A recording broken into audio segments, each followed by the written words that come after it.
Hello there, Internet. MegaMogwai here, and I got another Legends of Runeterra video for you guys today. And today we're going to play some more Heliology, which is something that I'm always looking forward to, as Heimerdinger is my second favorite champion. You can quote me on that. I don't care about the endless memes that will come after that statement, but whatever. I love Heimerdinger. I really enjoyed playing him. I actually featured a deck similar to this in my recent MegaMogwai to Top Master series, in which I actually tried to qualify for the upcoming Legends of Runeterra European Masters Tournament, which I should be casting, or should have casted today, before this video went up. I'm actually recording, 30 minutes before the show starts, which is why I actually took care of like some hygiene and stuff and the beard, which you are going to see as I showcase the gameplay, because this is recorded from yesterday, so yeah, you're gonna have a weird transition there. But I really was very excited to showcase this deck because I'm a big fan of Heimerdinger with Targon. I designed a deck called Heliology, which I believe started to make this champion a little bit popular again. Especially like the prior patch had certain things that were different, like Bastion being 3 mana, and thus I started focusing on a deck with a lot of 3-drop plays that would enable Tribeam and Probulator. Right now we have seen a variant of, because my initial deck was Heimerdinger. The logic behind it was that we would utilize Solari Priestess to potentially invoke a Written Stars for us that could search Heimerdinger from our deck, and thus, by only running Heimerdinger as our champion, we would 100% always pull Heimerdinger with Rin and Stars, and it established more consistency for our strategy, technically. But a player known by the username as GameBreakZor did a little bit of game breaking himself, and he designed a Heimerdinger Vi deck that has become relatively top tier and pretty popular in Masters rank and in tournaments as well. The thing about this deck, though, is that not only were they running Vi alongside alongside Heimerdinger, like the good old Piltover Ionia version before, but it also did not run Flash or Brilliance. I believe the reasoning is because you don't really get really usable cards out of Flash or Brilliance when combining Piltover and Targon, which is relatively true, as some of the high-end spells from Targon, include Disguise Descend, and now stuff like Give It All, but you do get stuff like Sunburst potentially. But ultimately, there's not that many great pulls with Flash of Brilliance with these two regions. But I still believe Flash of Brilliance is amazing with Heimerdinger. And I still prefer this variant of the deck because I still do believe in Tribeam and Probulator. I think this card is fantastic. Today's video is really going to highlight this card, and I feel like it's still very underrated. We are playing stuff like Spring Guardian, though, which allow us to give or obtain a cantrip or a card that we're not really going to make much use out of to discard with some Dredger for card draw. So following up a Spring Guardian into a some Dredger allows us to get card advantage while also working for our Improbulator, late game swing. We are running Flash of Brilliance as a full set because of the synergy with Heimerdinger and Improbulator, and then we're running Mountain Goats as our main 2-drop of choice, rather. We would run 3 copies of Mountain Goat if it weren't for, the spicy little touch this deck has at the end. Mountain Goat allows us to create gems, which we can utilize as discard outlets for some Dredger, or as a way to generate a 1-mana, turret with Heimerdinger at burst speed. Now, one of the things about this deck is that we're actually a give-it-all deck. Heimerdinger is becoming an MC with this build, as we are playing the new KDA card. That's kind of like what I've been doing these past few days. I've been showcasing these cards in actual constructed decks, and I'm very excited about this one. Raise all allies' power and health to the highest power or health among allies, and also grant all allies allied keywords. So this card is amazing, not only with Heimerdinger and a spread out board state comprised of turrets, which we can basically just combine them into the thickest turrets and combine all the keywords together, so we can get elusive, fearsome, tough, all that together in one package and have that being represented by every single one of our units, which just can be absolutely devastating for the opponent. It's also really good with Vi, because we can translate over Vi stats to the remainder of our board, a lot of them being turrets with 1 health, and we can grant them Challenger and Tough alongside the keywords that I have on them, which makes Vi a very good card with Give It All, and it gives us an extra reason to play Vi alongside Heimerdinger in this deck to begin with, even though these two naturally work really well together because they're both 5-mana plays, and they both allow us to have, it establishes consistency in our 5-mana turn to be like a turn in which we develop something that either starts answering their board or starts developing a big one on our end. We're also running a couple of copies of Star Shaping for a little bit of health gain in the late game. We don't have Guiding Touch, as you guys can notice, but that is because of the fact that we're focusing more on Improbulator synergy. Whether that's correct or not, you can be the judge of that, but I feel really comfortable with this variant of the deck, even though it does make our matchup against aggro a little bit worse, I feel, which can definitely be a liability. But the aggro matchup to begin with isn't really all that great, and I felt like focusing on the strengths of the deck rather than the weaknesses, and that would create a good environment for a finisher like Give It All, which can be a reliable tool to end aggro decks before they end us. And that is a deck list right there, ladies and gentlemen. Hopefully you guys enjoy the games that I got for you today. And that's all I gotta say. Subscribe, leave a like, all that stuff is good, and good stuff is free. Fact. And I will stop talking. Have a good one. Enjoy the matches. I'll see you tomorrow. Alright, here we go. We're facing Alan Z right off the bat, playing his Karma Thresh. As we have Heimerdinger in our opener, right? I do know Alan likes to play at least 1 copy of Grasp of the Undying. I would assume 2. So we gotta keep that in mind. Mystic Shot can be good at taking down the River Shaper. Hush is something that we can drop for now, and I'm gonna give this some Dredger in hand because it can allow us to cycle through our deck as we do find the Flash for Brilliance. So overall, this hand is looking solid. I'm not sure how this matchup will play out, though, to be fair.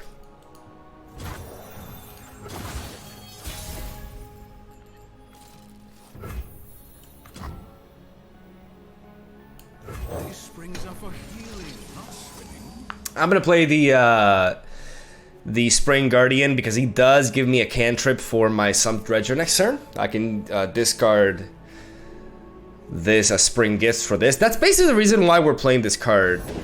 River shape the land and give it life. Alright, so I do want to Mystic Shot this, I believe.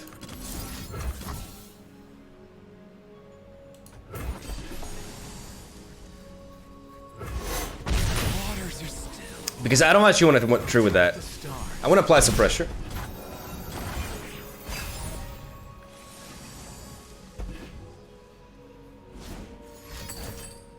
Okay, going for the meditation here.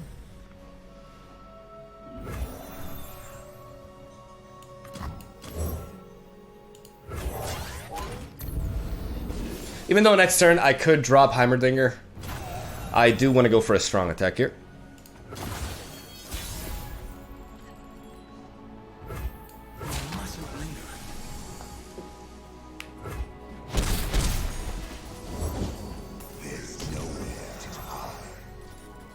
I don't know about Give It All in this matchup.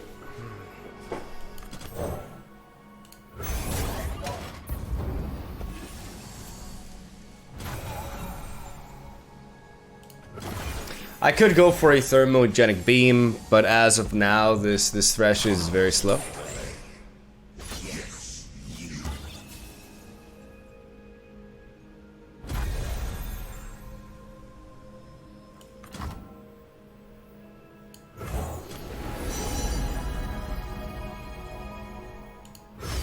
In her radiant light.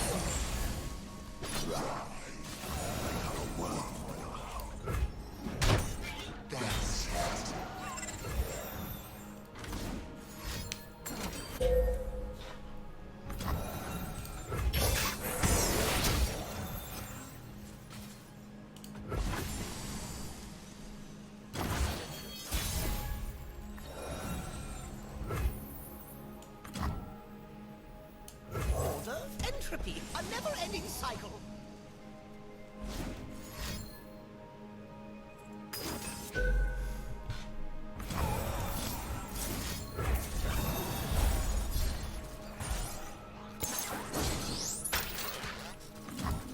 I'm gonna go for the Pale Cascade here.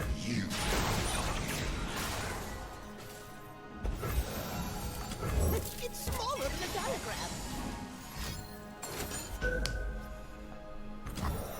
And now he goes for double that. So what we're gonna do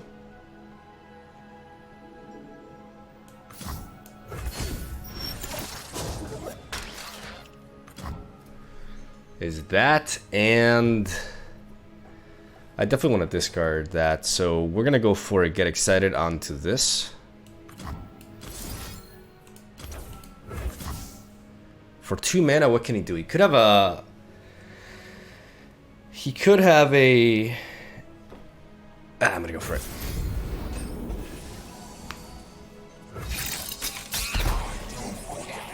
He could have had a Nopify, but I don't think he runs that.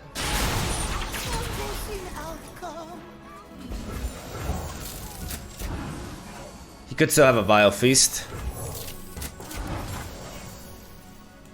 Witness glory. As we go for the open attack here. We got him. We got him, baby. There we go. Clutch, clutch, clutch. That's the key thing about the Spooky Karma matchup, right? It's very unlikely that you're going to be able to defeat the late game. Like, once they have Karma rolling on at Enlightened and they just duplicate everything, like, they will outvalue pretty much any deck under the sun, except like an opposing Karma deck, really. But obviously, even though it is a deck that's very solid against aggressive decks, it doesn't mean that it's not open or vulnerable to aggression, right? It's just that it's very favored against glass cannon sort of aggression. And what I mean by that is that if you have a bunch of like very frail units and your strategy revolves around attacking as fast as possible and spreading out really fast, like for example Jinx, Draven Discard, or even Pirate Aggro, then their 1 damage drain pings will put in way more work than normal, and will definitely give them the upper hand, despite the fact that they have their nature as a basically very slow deck, right? But if you have a mid-range list that's a bit more resilient, or in this case, you know, the ability to spread out, but actually not have every single one of your units go down to these ping effects, you need to find the right turn to apply pressure and just keep going at it. You know, people think that whenever Karma establishes herself as a top tier or as a relevant in a metagame, people sometimes overestimate her a little bit just because of how devastating she is as a finisher. She's definitely, especially the Spooky Karma deck, is very easy to capitalize on, I think. So yeah, thank you for coming to my TED Talk. Let's actually play some more games. Annie Desu, who is playing, I've seen my boy Panda play this deck actually. It kind of like brings you back to the days with Darius and, you know, just mono Noxus. Basically, this is a mono Noxus with a bit of a splash of Targan for the likes of maybe Hush and definitely what's the name of the card, dude? The Nightfall card. Why am I drawing a blank here? I'm gonna drop the Lunaria Shade Stalker. I'm gonna keep the Mountain Goat and the Sun Dredger alongside the Thermogenic Beam. Pale Cascade. Jesus. I had a brain fart there. Alright, so we got the Dinger. That's a good lead off for the opponent. That's a lot of damage, as we don't really have the means to stop that attack naturally. A turn 1/3/3 is a bit too much for anything to handle, really. That's why Solari Soldier sees a lot of play. I wonder how many of these cards he's playing, though. This is a good win condition. If we can, this can be a matchup in which we can showcase this if we manage to survive. I mean, we do have the Mountain Goat and the Sun Dredger, so we can block with the Mountain Goat onto their Mountain Goat, and then we can discard that.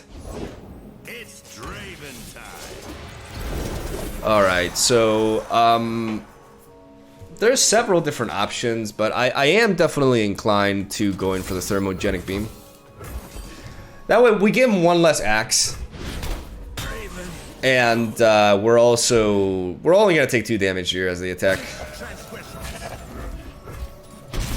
All right.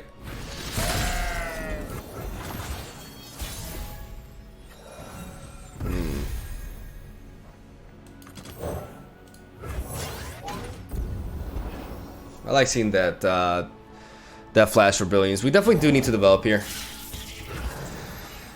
That spinning axe could be problematic. It could give him a good trade here, so I am just gonna hold back.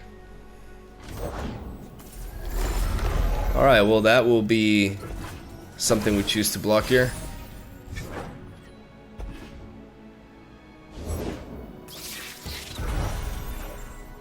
It's a lot of damage we're taking in. But if I play another Tahm Kench, we can prevent a little bit of damage, but next turn we'll have a lot more momentum if we do things this way. Like we can definitely start building quicker.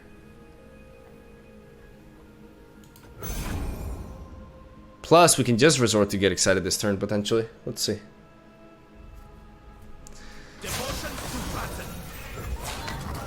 I mean, this is not a crazy amount of damage. It's quite a bit, don't get me wrong, but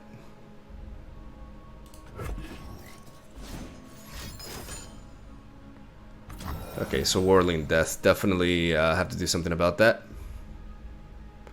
I don't think double Heimerdinger will get us there, even though I would love to.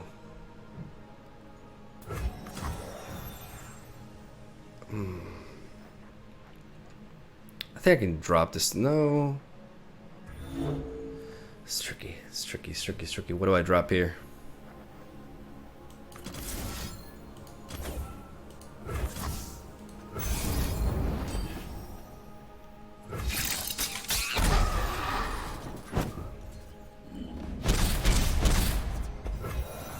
I could develop another unit, but I'd rather hold on to the mana because I do want to go for Heimerdinger here, and now with double flash of brilliance, that is exactly the kind of shit I want to see. Raise your weapon, Sunwood. Yes, yes, again!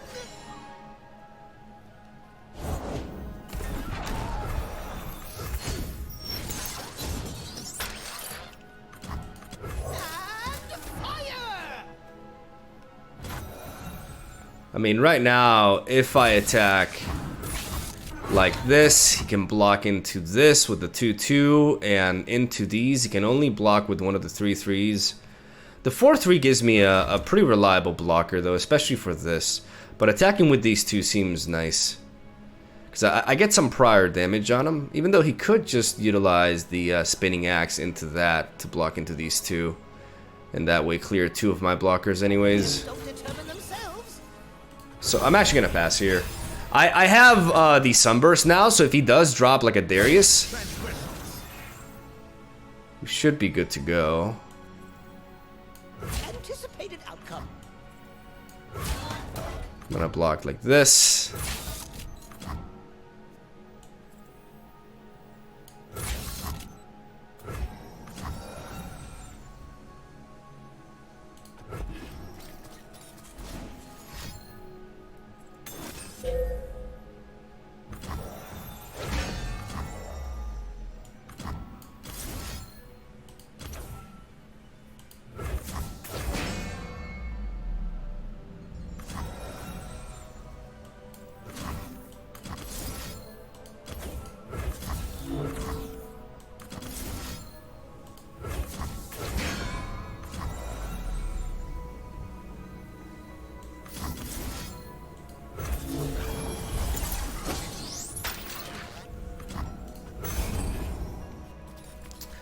I'm gonna go with the Hextech Transmogulator here to take away the overwhelm from this.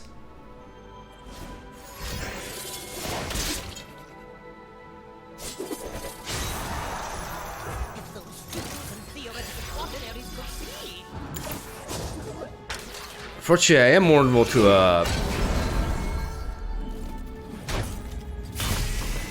to a Decimate.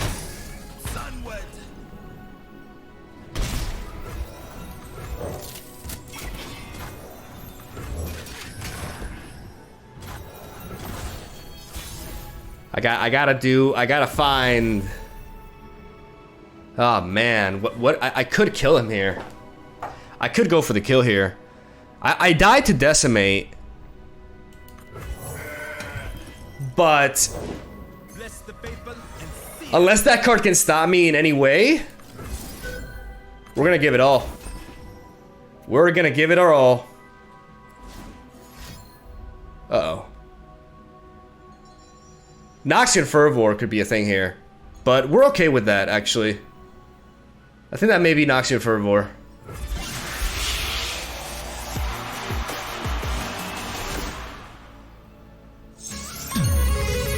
Did it! Did it! Oh!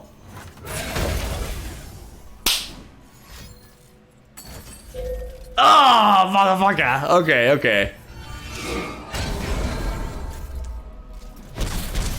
We're close, though. We're close. We just need him to not top deck a decimate. We just need him to not top deck. Oh my god. Okay.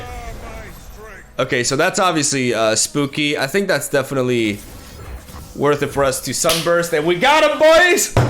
We got him, mama. We got him. Oh wow, that was tight. And I got to showcase the card, which is what I wanted more than anything. Oh, fuck yeah. We're off to a good start with this deck, though. I was worried about our matchup against aggro, actually, but we put in the work there. And we even unlocked our own biggest fan. These fucking pop emotes, man. Should we add that? Why not? Why not? Let's get our fan in there. Alright. Round 3. Big Boros is playing some For the Fallen Elites, it seems. Interesting matchup. It depends on how fast they're able to apply pressure to us, I think. I like Mountain Goat with Get Excited here. I'm going to drop Star Shaping, as even though health gain is always useful, it is a little bit early for it. Even though we could be in a situation in which we actually really end up needing that. But generally speaking, I don't really want to keep my Star Shapings in my opening hands, really. That Hush could be neat. Bad. We're gonna play Mountain Goat. Gonna use Mountain Goat primarily as a blocker, though.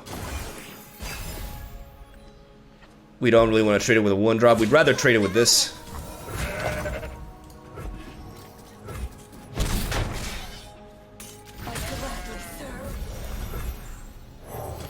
Let's go for this.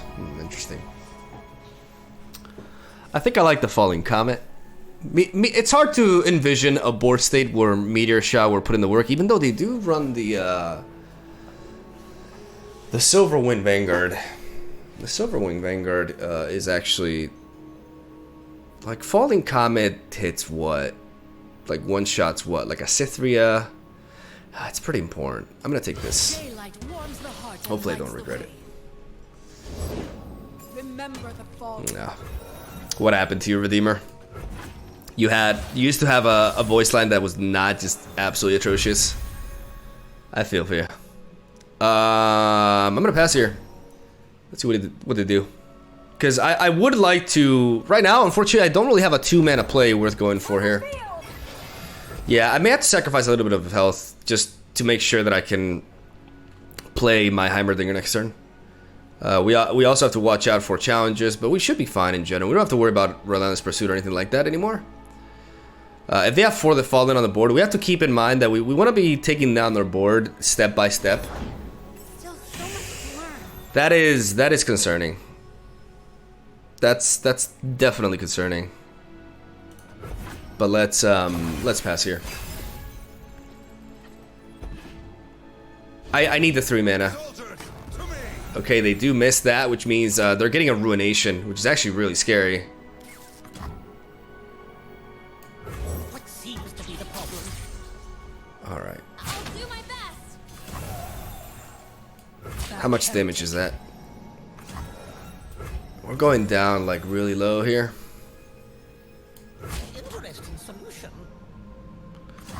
The problem with this so-called solution is that it's... Don't determine themselves. I have to believe I'll be able to block from this one onwards. Yeah, let's just go with this.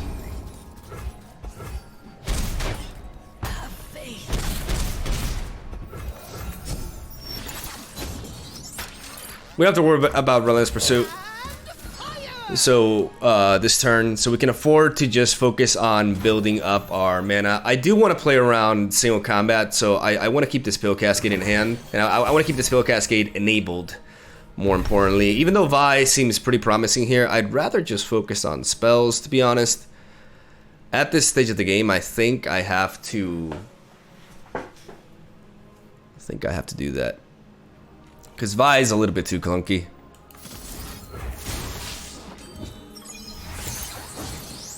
We're gonna go for the gem. Get the wrench bot in there. There's the Relentless Pursuit, which means that we do want to go for you.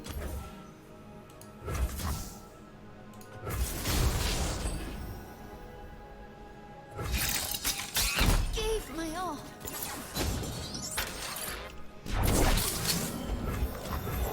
Yes, again. Charge. Anticipated outcome.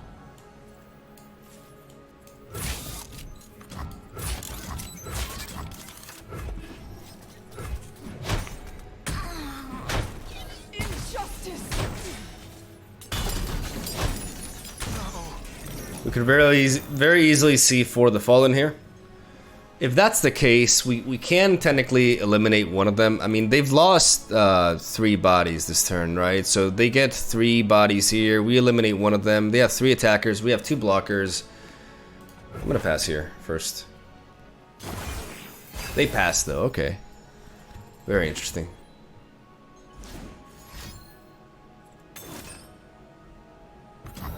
I mean, obviously, I knew they were gonna draw the Ruination too. I need to spread out here. Obviously, man. I should have dropped. I mean, dropping Vi would have just given me an extra blocker. I should have gone wide here, right? Is there any way I can stop this? I don't think so, right?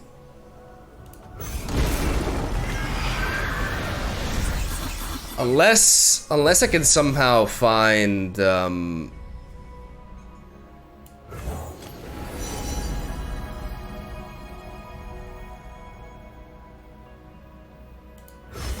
in her radiant blessing. I need the card draw. I need the card draw because the only way I'm okay, so if I block like this, Believe or burn. yeah, the only way I'm surviving is if I top deck a star shaping.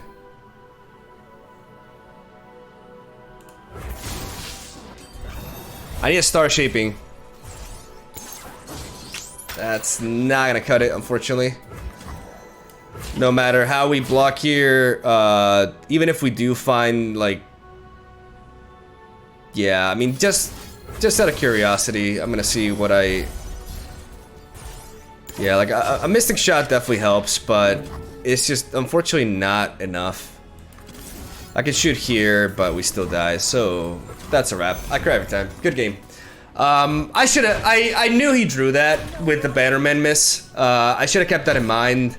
I was so obsessed about For the Fallen and the threat of another one, but I mean, playing Vi there would not have been a good play anyways. I should have gone wide.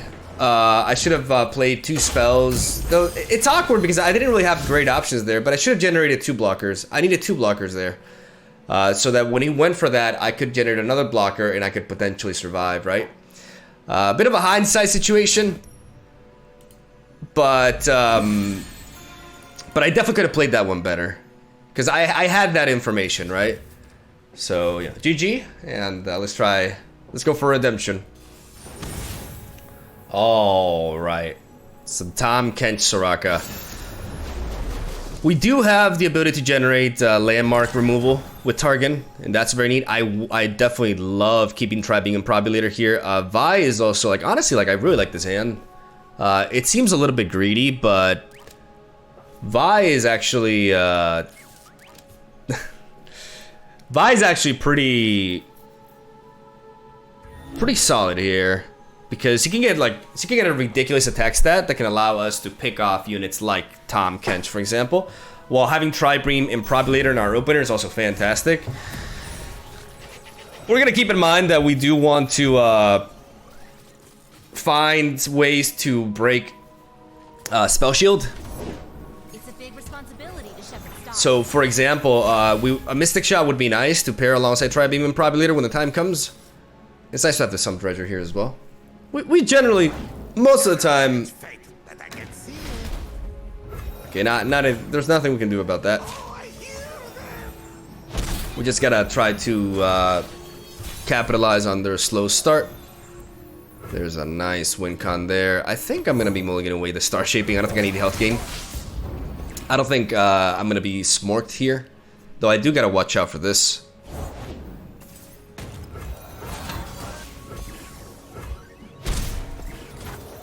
I do have to respect the Star Shepherd. She can get out of hand really fast. Also really gotta work hard on this Tri-Beam Improbulator. Though next turn we are likely to play Vi. He probably has Tahm Kench. And is looking for the chance to play him. I'm gonna keep building up my Tri-Beam Improbulator though. I've been propagating quite the appetite. I see feast in your future. Definitely will trade Spring Guardian into this. Like he doesn't really have a good attack here. He can only attack with a Star Shepherd, and I will easily block that.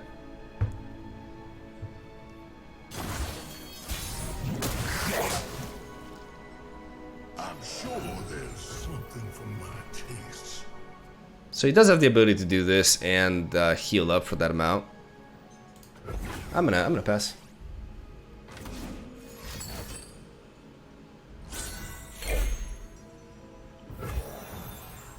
Okay, so if he goes for this, he can heal for 2, which means that if I do this and Flash of Brilliance, I should be fine. But I can't do that and that. So instead, I'm gonna go for you. Because I need to continue to pump my Improbulator. The moment he goes for his Acquired Taste is the moment I'll take down Kench, because he's too low on mana.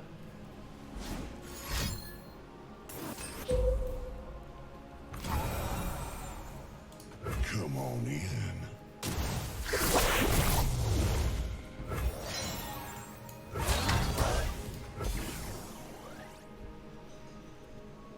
Osu, help! Let's take her down.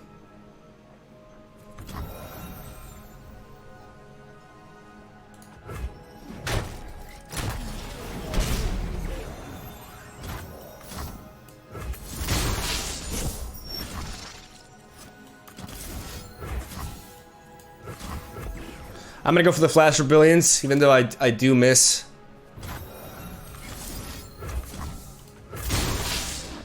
On having Heimerdinger benefit from it, but I really need to get rid of this Tahm Kench now. And this allows me to play around Guiding Touch. If they have Guiding Touch, it still will not be enough to preserve Tahm Kench. This is a big hit that will also get me back my 3-drop, giving me back the 1-mana card as well.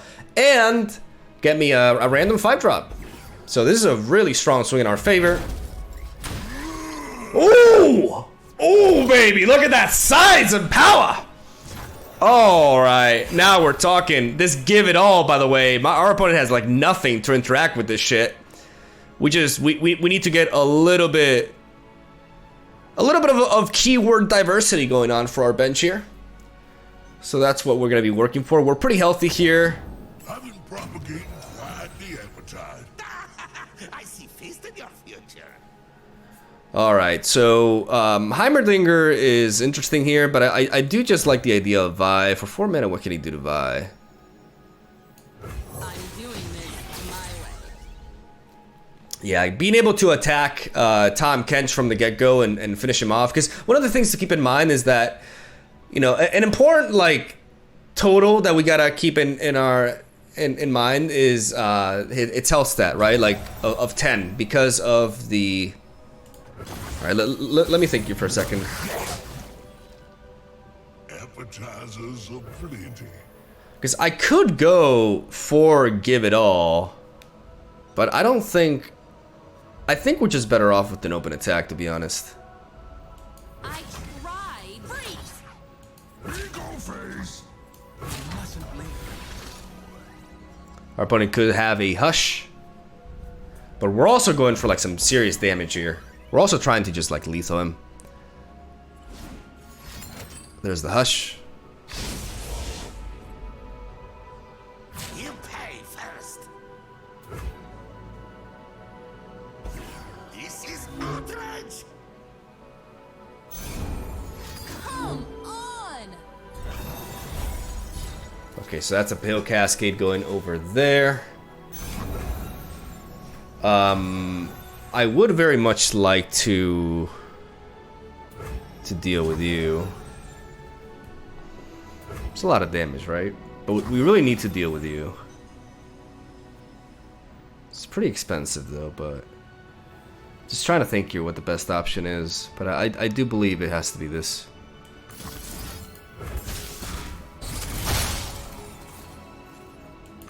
Move it.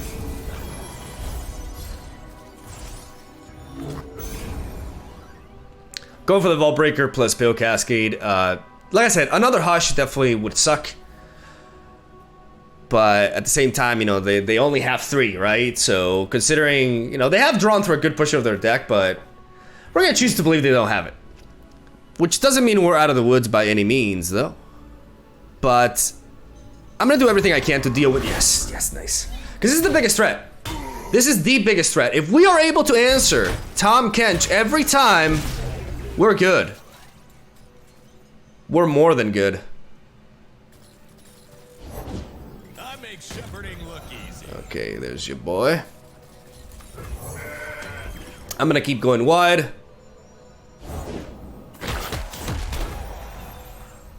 Alright.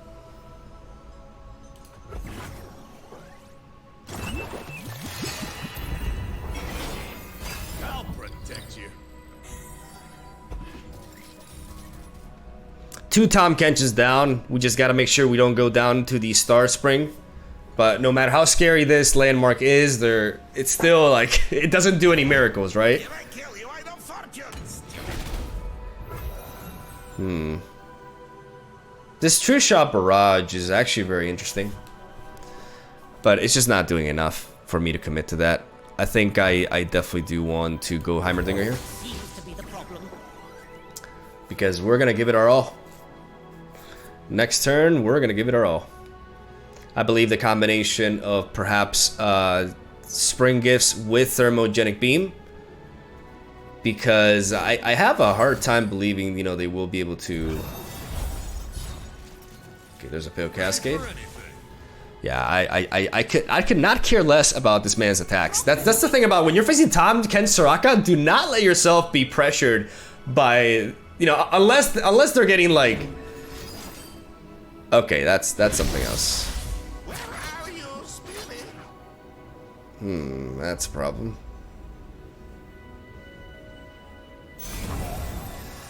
Well,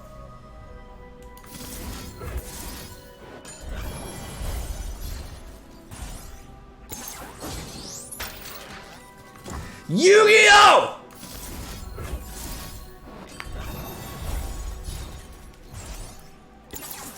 Before Hush.